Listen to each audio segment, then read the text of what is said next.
그럼 여기에 대해서 그 한국국가기록연구원 사무처장으로 계시는 심성국 선생님께서 설명해 주시겠습니다.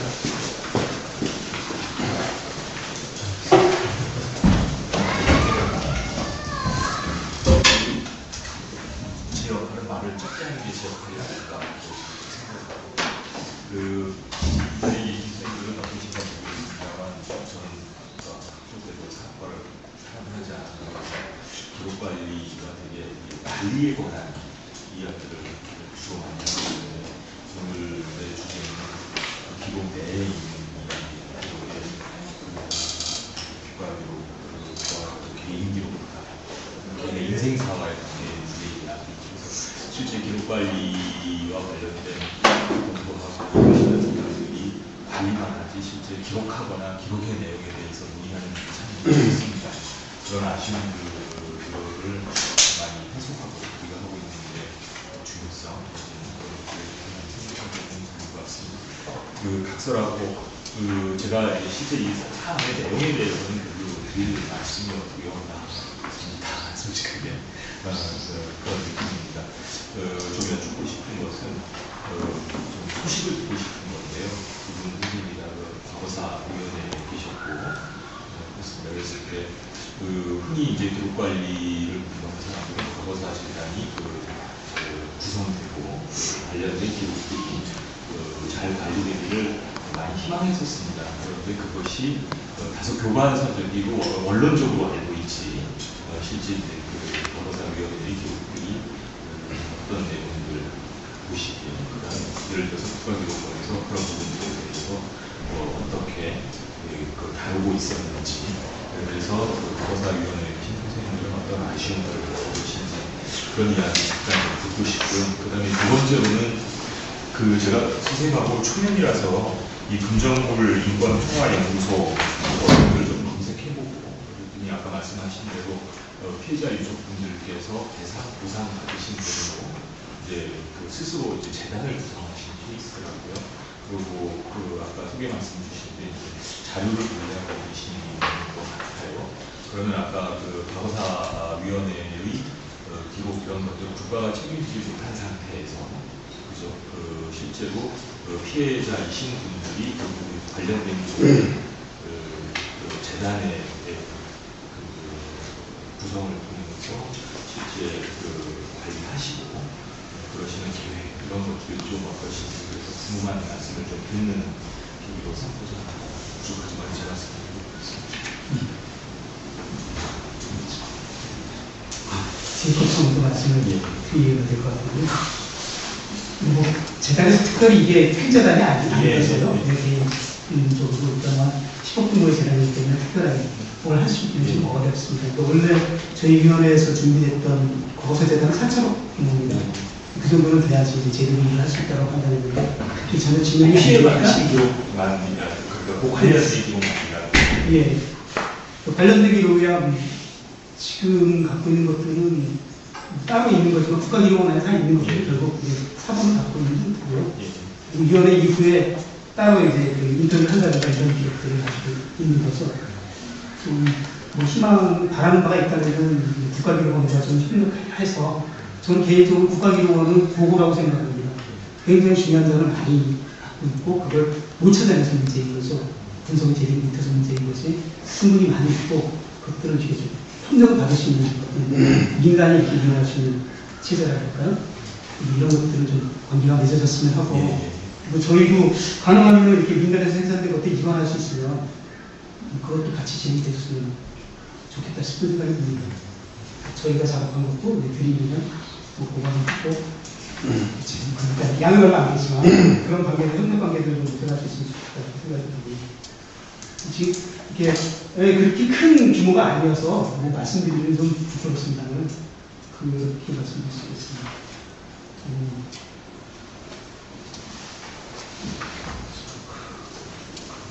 같이 그냥 섞여서 강조드린 것 같은데요. 국가기록원에서 자료관리하는 데 대해서는 지금 몇 가지 문제가 발생된 건 있는데 그거는 국가기록원 잘못이 아니라 저희 위원회 잘못으로 확인이 되고 있는 거기 때문에 자료가 이관이 안 되는 것도 있고 그렇더라고요. 문제가 있었는데 또 보니까 추적해보니까 저희 쪽 잘못인 것으로 해서 기록분들이 잘못한 게 아니다라는 것들을 확인을 했었습니다. 대체로 잘 관리하고 계시는 것 아닌가 그 생각이 드는데 좀 문제가 있다 그러면은 여전히 이렇게 비밀 관리하는 것에 대해서는 벗어나지 못하시는 것 같습니다. 제가 담당했던 사건에 이 형사사건 기록도 마찬가지로 2009년에는 나왔는데 그 이전에는 이제 안 나왔던 거죠. 검색이 안 됐던 겁니다. 그러니까 제가 의문사위원회 했던 게 2004년이니까 그때는 이미 그 검찰청 자료, 서울지검 자료가 이렇게 스캔 떠서 올라와 있는 상황에 그때부터 진행된 걸 알고 있고 제가 2007년도에 지방에 있으면서 검찰청을 방문했는데 그때 이제 막 자료를 위반하는 중이었더라고요. 이거 한 2배만 한 데다가 상자 가득 채워놓고 그랬었습니다. 그러니까 2010년도는 아마 되게 다 위반이 됐을 거고 스캔 작업이 됐을 거라고 생각했는데 2007년도까지만 해도 서울지검은 이미 그 자료를 다 작업을 다 끝냈었고 청주라든가 다른 이제 지방에서 이번에 준비하고 있었던 것 같습니다. 그 자료들이 다 위반되고 자유롭게 검색이 가능하다면 훨씬 많은 의미 있는 연구 작업도 진행될 수 있을 거라고 생각이 드는데요. 정작 문제는 여전히 이렇게 등급 관리를 하고 계시는지 이런 것들이 좀 문제가 될 수 있죠. 그게 대통령 기록물 같은 경우 특히 이제 민감하지 않습니까? 근데 이제 일반인 이런 거에 대한 관리 역시도 하고 있는 것 같아서 제가 겪은 바로 그런 것들을 이제 좀 풀어줘야 되지 않을까 생각합니다. 그리고 혹시 또 뭐 더 드리고 싶은 말씀이 있다면 국가기록원이 관리하지 못하는 자료 아까 말씀하신 이제 경찰서의 자료가 이런 것 사실 당연히 국가기록으로 와야 되는데 그 기관이 안 올리고 있어서 문제가 되는 거 아니겠습니까? 그런 것들을 일부는 이제 올라와서 정리가 되고 있는데 안 되고 있는 것도 있고 이제 기무사 쪽 자료들은 그 사람들 절대 내놓는 사람이 아니고 국정원 자료 역시 모두 내놓는 사람이 아니기 때문에 그런 것들을 어떻게 잘 협력을 할 수 있을 것인지 방을 보내주셨습니다. 그러면 플로어에서 자유롭게 격식 없이 질문 주시면 제가 질문 하고 싶은데요. 예. 최근에 제가 기록 보면서 좀 회의를 느낀 적이 좀 많이 있는데, 예. 예를 들면 경향신문 일면에 갔던 명성황후가 살아있었다. 예. 뭐 이런 독일에서 또 기록이 발견됐다. 그래서 일면에 한번 발견됐어요. 그 다음에 또 제가 궁금한 건 과거사를 이렇게 해보시면 변호사 측 주장하고 또 경찰 조서가 완전히 다른 경우가 사실 많이 있거든요. 저도 칼기 유족들한테 전에 한번 제보를 받아서 뭐 이렇게 보니까 살아있다 지금 계속 그분들의 주장은 계속 그거고, 예, 그래서 국가가 조작한 사건이다. 근데 참 그런 판단을 내리는 게 굉장히 어렵더라고요, 사실. 그런 사실 그런 것들을 이렇게 좀 이렇게 하시면서 좀 그런 것들 고충이 좀 없으셨는지 이런 것들 굉장히 궁금합니다. 네. 지금 이 얘기도 사실 고충이죠. 네. 그 사실 저 앞에 말씀드렸던 사건 유상문 대리부는 신청한 건은 아니에요. 그 다음에 지금 나왔던 사건들은 오금리 사건 신청 사건이고요. 그다음 타운결정은 신청 사건입니다. 기각당했습니다. 규명할 수 없다, 인정할 수 없다 이런 사실들에 대해서 판단을 못하겠다 이런 겁니다. 그러니까 기무사 자료조차도 위원회에서 볼 때는 객관적이지 않아 보였던 말이죠. 그리고 이게 진짜 신청인들은 우위기주의다고 좌위기주의인 거라고 얘기를 하는데 조사 결과는 우위기주의인 거로 나오게 되고 이걸 유족들이 못 받아들이는 거죠. 이런 상황이 생기는 걸 직접 경험을 좀 해본 바가 있고요.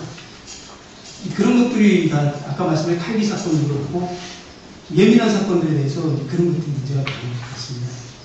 저희가 제가 한 건 아니니까 칼기 사건은 제가 딱히 말씀 못 드리겠습니다만 어떤 중복되는 쟁점이 있는 거죠. 그러니까 김현이라고 하는 사람을 이중이다라고 하면은 그러니까 마치 현 대통령 얘기에서 좀 유경수 여사가 유경수 여사를 암살한 사람이 두 개의 관계가 흐르면서 남쪽의 정보를 관계하고 있었던 이런 사실들 이런 것들을 김현이에 적용시켜보면 굉장히 뭐가 어려운지 드러나게 되는 겁니다. 저희 위원장님이 국정 과거 생각을 했는데 그 사건에 대해서 국익 반영 분명한 것 같다. 사적인 얘기입니다만은 조사면에서 그렇게 드러난다는 거죠. 왜 그러냐고 당연히 양쪽에 관계한 사람들이니까 그럴 수밖에 없는 거 아니겠습니까? 근데 이런 사실들에서 저희는 상식적으로 인정을 안 하죠. 딱 가야지 이렇게 생각을 하죠. 실제로 대부분 많은 의문 사건들은 섞여 있습니다. 남북이 그렇게 갈라져 있지도 않고, 뭐 저희가 가장 잘 알고 있는 사건이 그 대선 때 북풍이죠. 북풍이라는 북풍. 여기서 요청은 북에서 군인이 움직여줘요. 이게 말이 되는 일이 아니잖아요. 남북관계 적대적인데. 실제로 그런 네트워크가 있는 거라는 거죠. 그 의문사 사건을 하다 보면은 서해안 쪽에서 NN을 얘기하시지만 거기가 일부역 지역이었습니다. 조봉원 선생님 사건도 보면은 시계들이 거기서 갔다 왔다. 북에서 선물을 주고 받고 올라가고. 이런 것들이 이제 공식적인 기록들이 아니기 때문에 인정할 수가 없고, 그러니까 의문의 사건이나 넘어가는데 그런 것들은 지금은 이제 좀 드러나줘야 될 필요가 있다고 생각이 듭니다. 있는 대로 다 그래요. 그 기록의 가치 같은 걸 이렇게 부여하실 때 어떤 판단을 하시는 거예요? 굉장히 저는, 그러니까 뭐 예를 들면 피해자나 가해자나 어떤 주장들을 하시잖아요. 근데 지금 말씀하신 사건들도 근데 조사관으로 이렇게 활동을 하시다 보면 참 그런 게 판단하기 정말 어려울 것 같아요. 그래서 법칙이라는 게 그런 게 있지 않습니까? 상심제도 있고 그러잖아요. 실수할까봐 미리 방어막을 쳐놓는데 저희 역시도 한 사람 얘기만 갖고는 판단이 안 되죠. 두 사람 얘기만 갖고는 안 됩니다. 적어도 최소한 3개 정도의 증거들이 정황이 이렇게 일치가 돼야지 인정을 할 수 있는, 납득할 수 있는 그런 내용들이 이제 여러 개가 모여서 맞아 떨어질 때만 인정을 해요. 그게 안 맞아 떨어지면 여전히 이제 발표를 못하고 의문의 사건을 많게 되는 거죠. 네, 그렇습니다. 저희 기준은 최소한 3개 참았습니다. 그조차도 이제 편견이 있을 수 있고 실수가 있을 수 있는데 최소한 그 정도 기준으로 있는 거죠. 예, 또 다른 질문 해주실까요?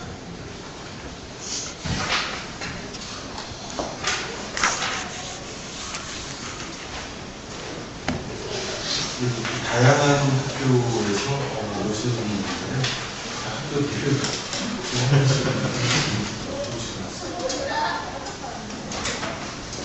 말씀 듣기에 텀이 없을 수도 있을 것 같아요. 네, 저는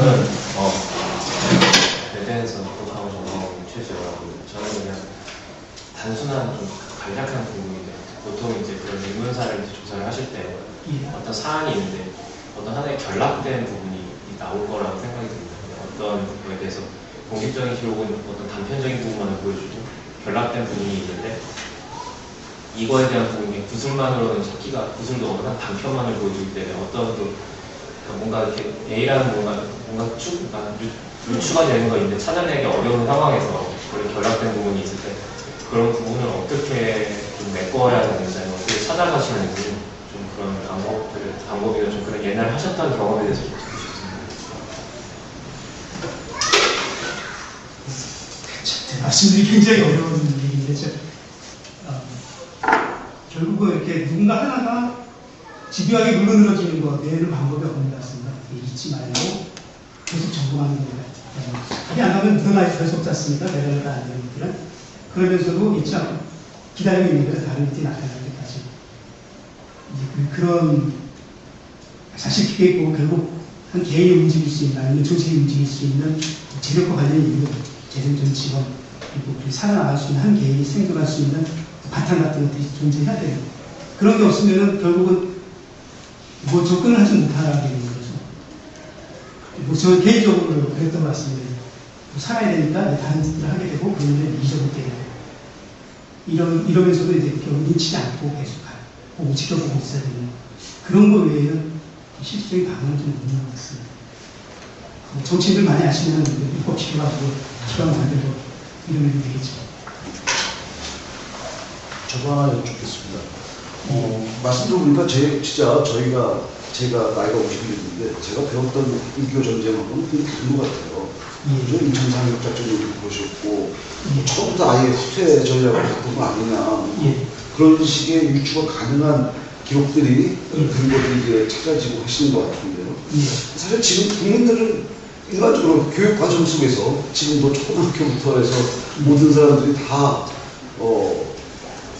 어떻게 보면은 이제 여태까지 배웠던 그런 것만 계속 반복해서 배우고 있는 거고, 새롭게 발견되는 사실, 기록 이런 것들을 제대로 공급받으면서 이제 교육 과정에 반영시키거나 하지 못하고 있는 것 같은데, 뭐 우리 기록하는 사람들이나 또 선생님들처럼 이렇게 조사, 사료를 통해서 어떤 역사적 진실들을 다시 찾는 입장에서 이런 것도 어떻게 국민들에게 좀 홍보도 하고 역사도 좀 조금 더 풍부하게 좀 정확하게 다시 고쳐갈 수 있을까. 이제는 너무 오랜 기간 동안 그렇게 믿고 지내왔기 때문에 그걸 뒤집는다는 게 굉장히 이제 우리 역사 전체를 뒤집어야 되는, 대한민국의 역사 전체를 뒤집어야 되는 이런 심각한 단계까지 가 있는 거 아닌가 이런 생각도 해보거든요. 선생님 조금씩 한번 진행하고 보시면 됩니다. 뭐 솔직히 말씀드려서 저 역시도 많은 기록인들이 노력하셨던 결과로 이런 소리를 할 수 있는 거고요. 그게 아까 말씀드린 지금도 인터넷에서 확인이 되는 자료를 가지고서 드리는 말씀인데, 그러니까 한국 전쟁 사람의 책을 봤기 때문에 수많은 학자들이 그걸 봤을 거예요. 근데 이런 내용들을 못 찾아냈던 거죠. 진보된 학자라고 하는 사람들조차도. 왜냐하면 다른 정보가 없으니까 그냥 넘어갔겠죠, 그냥. 이런 것들인데, 지금은 많은 정보들이 기록인의 노력으로 것들이 공유가 되고 함께 공유를 할 수 있기 때문에 제가 이런 문제 제기를 하면은 검증이 바로 가능하지 않습니까? 지금 바로 검사하셔도 되는 거고, 이런 것들을 만들어 주신 게 이미 충분히 조건을 만들어 나가신 거 아닌가 이런 생각을 하거든요. 이런 것들 좀 더 강화시키고 잘 네트워크를 주지만 하면 되는 거 아닌가. 그래서 너무 이렇게 바뀌는 게 어려운 건 아닌 거라고 생각이 들고요. 근데 저 역시 이제 문제가 되는 게 한국정대사 보호드린 말씀인데, 그 한국정대사 자체가 거짓이라고 그러면은, 그럼 저는 이제 이 소리를 이제 적어야 되는 거죠. 근데 적어도 그 국방부가 공식 입장을 갖고 있는 건데도 불구하고 국민들한테 제대로 안 알려줬다는 것. 이런 것들은 좀 문제가 좀 심각한 거겠죠. 근데 이렇게 기록들이 공개되고 공유되면 잘 극복되지 않을까. 저는 그렇게 생각이 듭니다. 네, 시간이 약간 나뉘는데요. 지금 2개 정도만 더 갖고 부산 지역 학교를 듣고서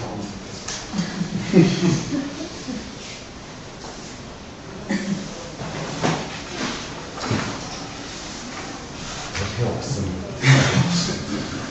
부산 대표님 없으시니까 마치셔도 될 것 같아요.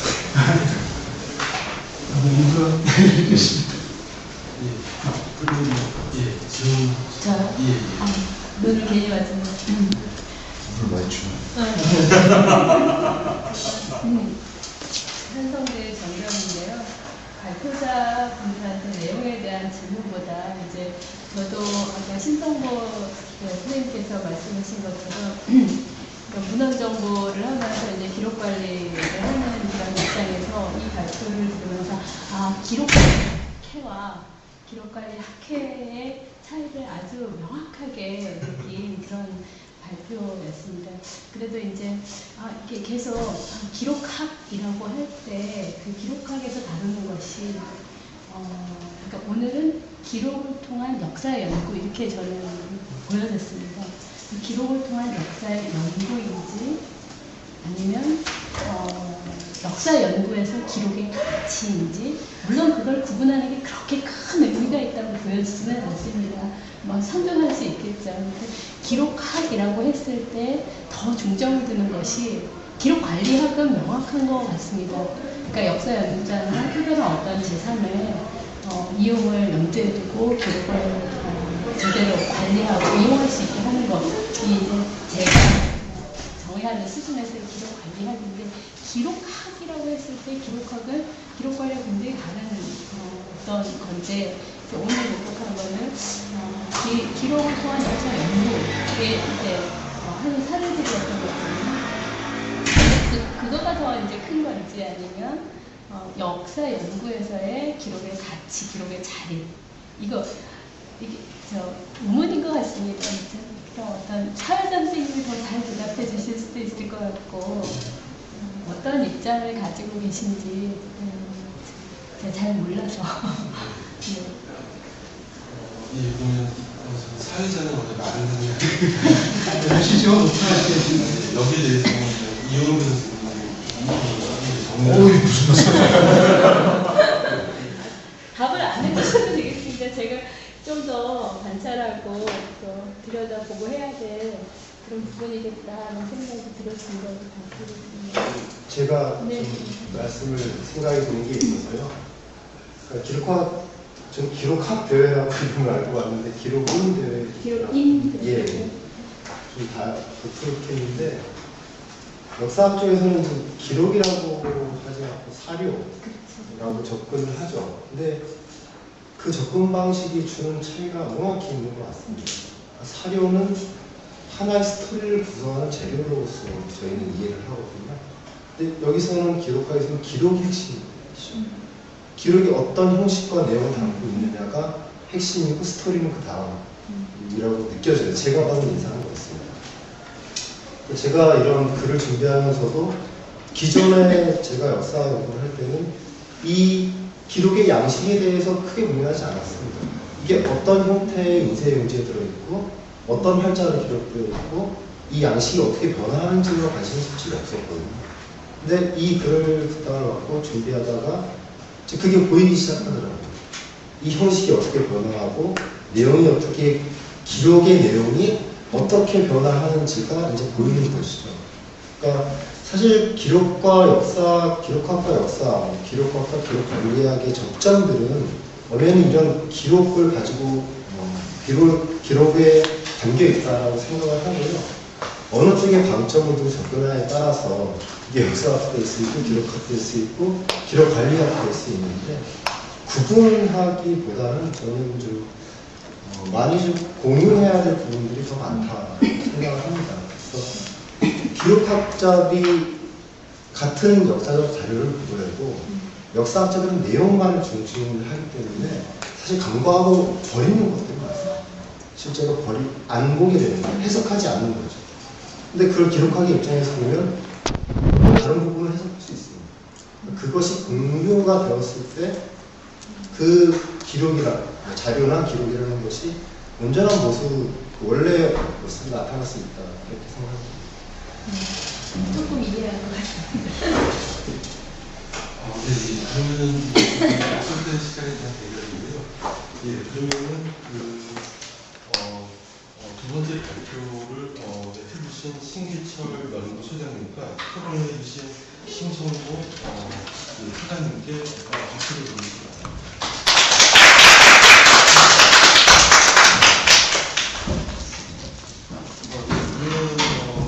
제5회 전국 기록인 대회에서 진행된 한국기록학회의 첫 번째 세션을 마치도록 하겠습니다.